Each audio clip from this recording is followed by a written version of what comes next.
That monster spirit fought more than 10 rounds with Pilgrim. When she saw how taut and fast was the style of the rod, she realized that it would be difficult for her to prevail. After one feeble blow with her club, she shook her body and changed into myriad shafts of golden light to flee toward the south. The great sage gave chase, and they suddenly reached a huge mountain. The monster's golden light lowered and entered a mountain cave, completely disappearing from sight. Fearing that she might sneak back to the kingdom to harm the Tang monk, Pilgrim took careful note of the shape of that mountain before reversing the direction of his cloud to return to the kingdom himself. This was about the hour of the monkey. The king, tugging at Tripitaka, was still shaking all over. "Sage monk, please save me," was all he could say. Those concubines and the queen, too, were quite apprehensive when they saw the great sage dropping down from the edge of the clouds. "Master," he cried. "I'm back." "Stand still, Wukong," said Tripitaka. "And don't alarm His Majesty. Let me ask you what, in fact, has become of the princess." Standing outside the gate to the Magpie Palace, with hands folded across his chest, Pilgrim said, "The false princess is a monstrous deviate. At first, I fought with her for half a day. When she found that she could not prevail, she changed into a clear breeze and fled toward the gate of heaven. I shouted for the celestial deities to bar her way. She changed back to her form and again fought over 10 rounds with me. Once more she changed into shafts of golden light to flee to a mountain due south of here. I chased her there but couldn't find her. Fearing that she may come back here to harm you, I came back to look after you." When the king heard this, he tugged at the Tang monk to ask, "If the false princess is a monstrous deviate, where is our real princess? Let me catch the false princess first." Pilgrim responded at once, "And your real princess will naturally return to you." When the queen and palace ladies heard this declaration, their fears were lifted. Each one of them went forward, bowed low, and said, "I beg the sage monk to rescue our real princess and bring her back. When this whole affair has been cleared up, you will be amply rewarded." "This is no place for us to talk," said Pilgrim. "Let His Majesty go to the main hall with my master. And let the queen and her companions return to their palaces. Have my brother's 8 rules and Sha monk summoned to the palace, so that they may give my master protection. I can then leave to subdue the monster. In that way, proper etiquette for what is public and private will be observed, and I shall be spared from worry. Please take note of what I have said, for it betokens a great deal of energy expended." The king was most grateful to follow his suggestion. Hand in hand, he walked with the Tang monk to the main hall, while the queen and the ladies returned to their own palaces. The king then asked for the preparation of a vegetarian meal, and sent for 8 rules and Sha monk. In a little while the 2 of them arrived, and Pilgrim gave them a thorough account of what had taken place and enjoined them to protect their master with all diligence. Mounting the cloud somersault, our great sage hurtled through the air and left. All those officials before the main hall bowed low to the sky, and we shall leave them there for the moment. The great sage Sun headed straight for the mountain to the south of the kingdom to begin his search. The monstrous deviate, you see, had fled there in defeat. On reaching the mountain, she crawled inside her lair and used pieces of rock to stop up its entrance. Terribly dismayed, she hid herself and kept totally out of sight. Pilgrim searched for a while, but he could detect no movement whatever. Growing anxious, he made the magic sign with his fingers and recited a spell to summon into his presence the local spirit and the mountain deity for interrogation. The 2 gods arrived and immediately kowtowed, both crying, "We didn't know. We didn't know. If we had known, we would have gone far to receive you. We beg you to pardon us. I'll not hit you just yet," said Pilgrim. "Let me question you instead. What's the name of this mountain? How many monster spirits are to be found here? Tell me the truth and I'll pardon you." "Great sage," those 2 deities said, "this mountain is named Mount Hairbrush. It has 3 rabbit lairs in it. From antiquity till now there has never been any monster spirit, for it is a blessed land of complete circularity. If the great sage wishes to find monster spirits, he'd better stick to the road to the western heaven. Pilgrim said. When Old Monkey arrived at the Kingdom of India in the western heaven, he discovered that the princess, the daughter of the king, had been abducted by a monster spirit and left in the wilds.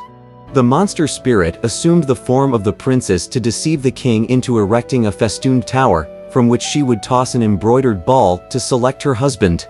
When I escorted my master beneath the tower, she purposely threw the ball on the Tang monk, for she wanted to become his mate, so that she could steal his primal young through temptation.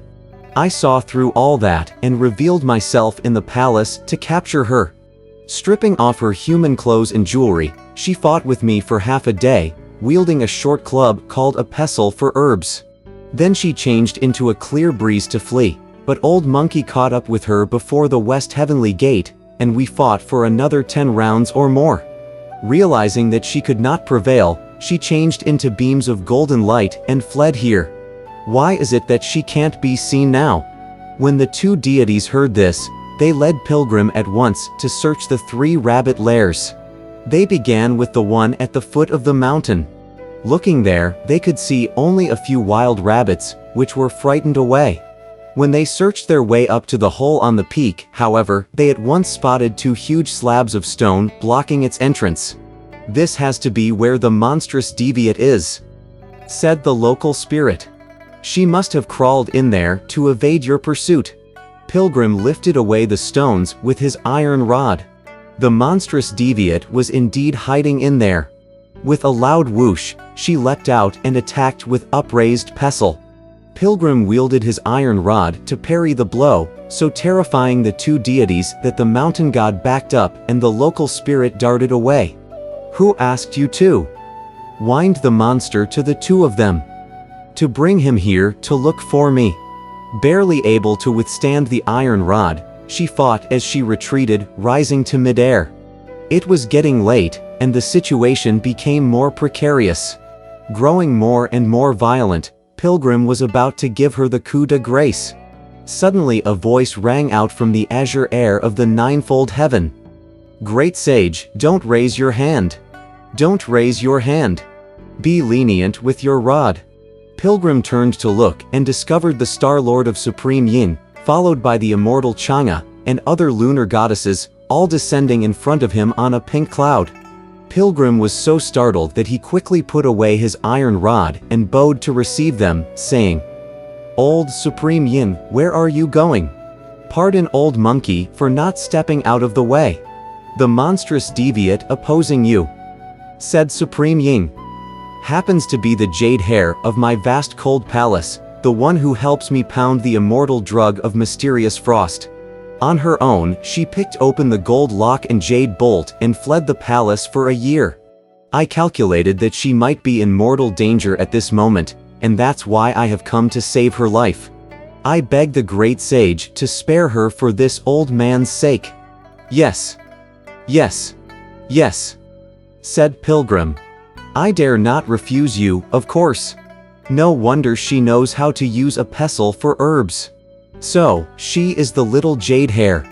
But I wonder whether the old Supreme Yin knows of her kidnapping the princess of the Kingdom of India. She speciously assumed the form of the princess in order to ruin the primal young of a sage monk, my master. Her desire and her offense are really intolerable. How could she be spared so lightly? You have no knowledge of this either, said Supreme Yin. The daughter of the king is no ordinary mortal. Originally, she was the Lady White of the Toad Palace. 18 years ago, after giving a slap to the little jade hare, she was overcome by mortal longings and went to the region below. The light of her soul found conception in the belly of the queen, and she was born to the royal family.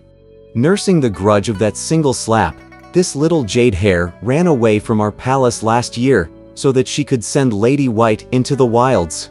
But she should not have wanted to marry the Tang monk, and this offense is certainly unforgivable. Fortunately, you were alert enough to discern the true and the false, so that she did not have a chance to ruin your master. I beg you, therefore, to pardon her for my sake. I'll take her back now, when you present me with this sort of karma," said Pilgrim, chuckling. "Old Monkey dares not go against your wishes.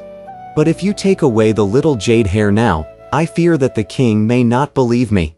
I hope, therefore, that Lord Supreme Yin and my immortal sisters will take the trouble of bringing the little jade hair to the kingdom and giving a clear testimony. In that way, not only the ability of Old Monkey will be made known, but the reason for the descent of Lady White can also be told. Then we may ask the king to send for Princess Lady White, so that the purpose of manifest retribution may be clearly established." Consenting to what he said, Lord Supreme Yin pointed at the monstrous deviate and snapped, "Cursed beast! Aren't you returning to what is right?" Rolling over on the ground, the little jade hair revealed her true form. Truly she has sharp teeth and divided lips, long ears with little hair. Her body is a ball of fur like jade. She can fly through mountains with paws outstretched.